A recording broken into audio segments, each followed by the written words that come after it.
Yes guys, as always ni teacher Cedric. Noneho tugiye kurebera hamwe Unity 5 part Unity 4 ariyo external random processes and related features. Tukaba tugiye kurebera hamwe rero part 2 yayo, aho tugiye kwibanda kuri chemical weathering. So tugiye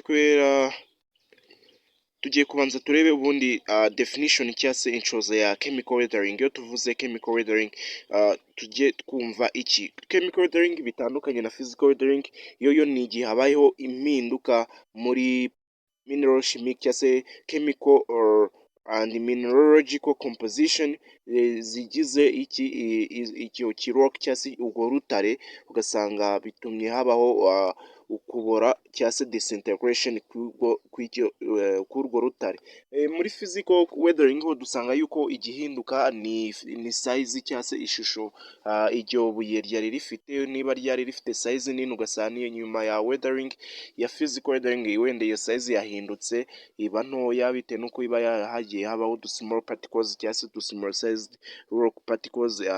Gusa yo chemical weathering itandukaniro nuko n'utwo duce cyangwa se n'ibyo bice bindi bigize ibuye ryabaye acted on by chemical weathering usanga byahinduye na minerals byari bifite mbere yuko iyo weathering ibaho.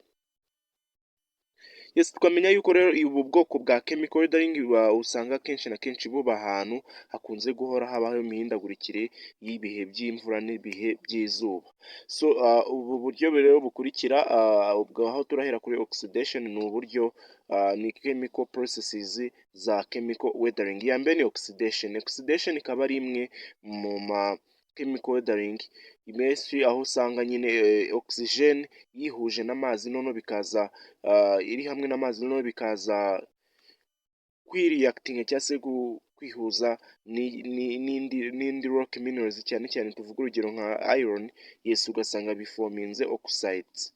Yes, tuvuga urugero hano ferrous oxide iri hamwe na oxygen biza kubyara hematite. Mbese hano uri kumva iri buye ryacu, niba dufite ferrous oxide na oxygen bikaza kwiriactinga n'ayandi ma minerals yagize iryo buye arizo za iron n'iki na za oxygen, usanga bibaye hematite. Ryabuye rihita rihinduka. Turabizi yuko mu buzima busanzwe nyine iyo amazi na oxygen byihuje bikakora nko ku cyuma, ni urugero, bihita kizana umugesi, bikiriactinga na iron bihita bizana umugesi. Rero n'ayano mabuye uri kubona ko yasa nkaho yafite umugesi, ni ukubera ko nyine iyo reactinze. Ubwo uri kumva ino chemical weathering akenshi na kenshi ishingira kuri solution, yes, cyangwa se kuri ibyo ngibyo bigiye kwiriactinga n'ikintu runaka n'icyo biraza kubyara. Ubwo uri kumva nanone bibyara ikintu bitewe na za chemical composition zigize iryo buye. Iya kabiri ni carbonation. Carbonation ikaba ibaho mu gihe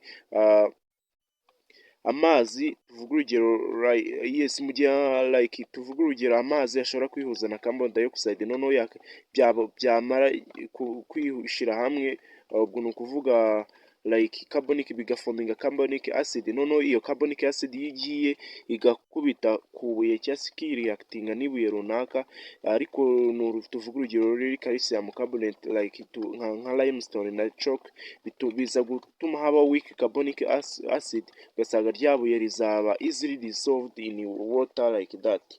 So indi ikurikira ni dissolution. Dissolution ni imwe mu ubwoko bwa chemical weathering butari ingenzi cyane, aho usanga nyine ikibuye kiza kuba dissolved cyangwa se kugenda kiyongera mu mazi. Ayo mazi rero uri kumva birumvikana ntabwo aba ari amazi asanzwe, ahubwo tuvuga urugero nyine ashobora kuba ari amazi y'imvura, noneho ugasanga yihuje cyangwa se yivanze na carbon dioxide.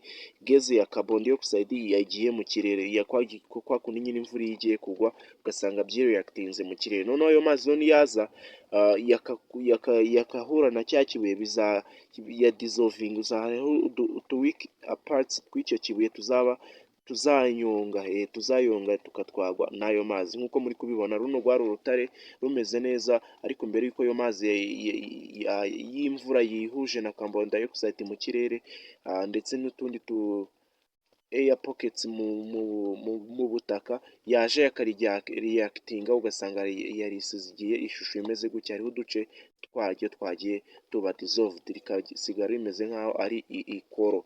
Indi form ni hydrolysis. Hydrolysis tucyumva hydro tujye twumva amazi. Yes, ubwo rero hydrolysis ni igihe amazi yazihuza na minerals zigize iryo buye, ugasanga bifominze ikindi ikintu kiri insoluble cyangwa se kitanyurwamo n'amazi like nk'ibumba, like clay mineral. So tuyigereranyije na hydration rero iyo muri physical process, aho usanga amazi nyine yaba simply absorbed cyangwa se yakirwa n'icyo kibuye. Iyo hydrolysis yo usanga amazi yari kugira uruhare rukomeye cyane mu gutuma habaho za chemical reactions, bikaza gutuma habaho ama minerals agiye atandukanye. Tuvuge urugero feldspar iyo yihuje na water usanga byaforminze kaolin. Rero ubwo muri in this case ugomba kumenya yuko ibumba ribaho bitewe na hydrolysis of a rock. Hydration yo ni imwe mu ma processes ya chemical weathering, aho usanga nyine ari ukongera amazi. Ubundi ikintu niwumva hydro ujye wumva water. Dore tuvuge hydroelectricity, ubwoko bw'inoza bw'amashanyarazi yabaho bitewe n'amazi. So iyo hydration nayo uri kumva harazamo ni chemical weathering, ariko ugasanga ni uburyo amazi yiyongera muri minerals zigize rock, ugasanga bigatuma iyo mineral expandinga, bityo bigaza gutuma habaho stress mu buye mw'imbere. Tuvuga urugero rero iyo bari guhindura hematite bari kwishikora muri limonite. Yes, ni gutyo bigenda. Mu gihe rero izo minerals zabaye hydrated cyangwa se zakiye amazi menshi, zatangiye no kuba expand, zigenda zirushaho kugira imbaraga nkeya,